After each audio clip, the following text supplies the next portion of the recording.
En principal, Monsieur le député de Nicolet-Yamaska. Merci, Monsieur le Président. J'aimerais que le gouvernement oublie son mode électoral pendant quelques instants pour se soucier de dignité et de vie humaine, que ce soit au Québec ou à l'étranger. L'amiante, sous toutes ses formes, a été qualifiée de dangereuse par les recherches scientifiques récentes.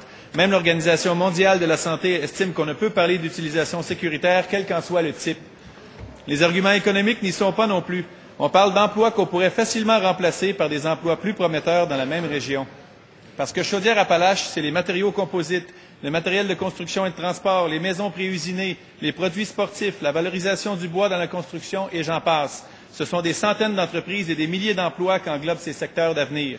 L'amiante est donc tout à fait remplaçable dans cette région du Québec.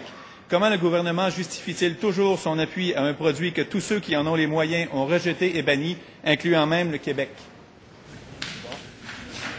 Monsieur le ministre du Développement économique.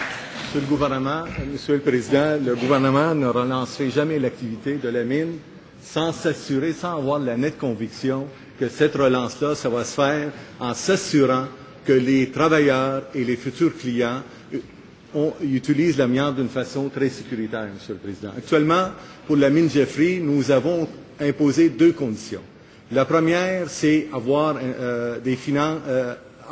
en fait une situation financière fiable et viable.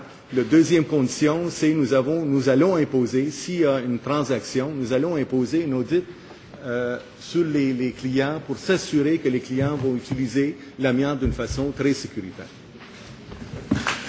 Première complémentaire, Monsieur le député de Nicolet-Yamaska. Dans la réalité, Monsieur le Président, tout le monde sait que c'est à peu près impossible ce que le ministre vient de prétendre là. C'est quoi le degré de moralité de ce gouvernement-là? En d'autres termes, en combien de dollars et de votes évalue-t-il la santé ou la vie d'un travailleur étranger? Monsieur le ministre du Développement économique. Lorsqu'il parle de moralité, Monsieur le Président, il touche M. Parizeau, que lui qui a mis en place la Société d'amiante. Il touche le député de Abitibi-Est, ou lui qui a mis en place l'utilisation sécuritaire de l'amiante, c'est-à-dire le chrysotile québécois, Monsieur le Président.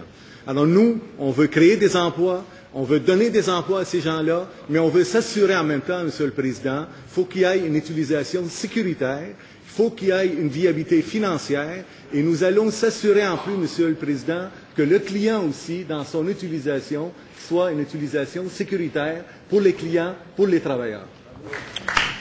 Deuxième complémentaire, Monsieur le député de Nicolet-Yamaska. Il n'y a pas si longtemps, dans un grandiloquent discours d'ouverture, le premier ministre nous disait, et je cite, que le Québec est ce que l'humanité a de mieux à offrir. Est-ce que ce Québec inclut la prétention que la santé et la vie des gens qui ne votent pas ici valent moins que celle des Québécois? Monsieur le ministre du Développement économique. Monsieur le Président, on ne va pas forcer personne à acheter le chrysotile québécois. Cependant, quand un client va utiliser le chrysotile québécois, on va s'assurer que l'utilisation va être sécuritaire. Monsieur le Président, le député Nicolet-Yamaska, il est parti pour tout fermer. Dans son comté, il veut fermer Gentilly. Dans la région de l'amiante, il veut fermer l'usine, il veut fermer les mines. Je ne sais pas sur quelle terre qui vit, Monsieur le Président.